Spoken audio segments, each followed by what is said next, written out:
10 தேர்தலில் தோல்வி கண்ட பழனிசாமின்னு சொன்னார். ஆட்சி அதிகாரத்தில் இருக்கும்போது இப்போ என்னாச்சு? அவரே தோத்து போயிட்டார்.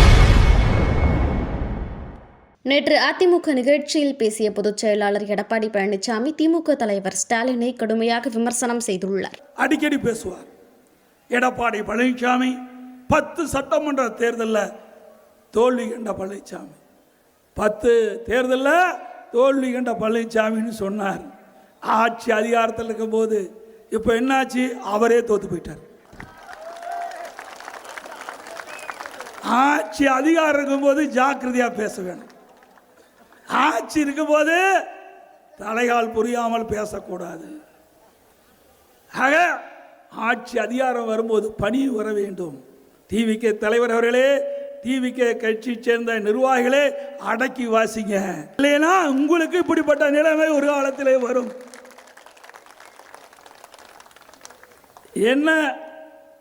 என்னை 10 தேர்தல் தோல்வி கண்ட பழனிசாமின்னு சொன்னவர் அவர் தோற்று போனார்.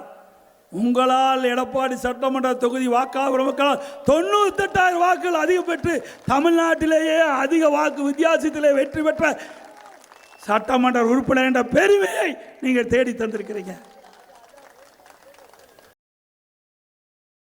செய்திகளை உள்ளது உள்ளபடி தெரிந்து கொள்ள ரெஃப்ளெக்ட் நியூஸை சப்ஸ்கிரைப் பண்ணுங்க.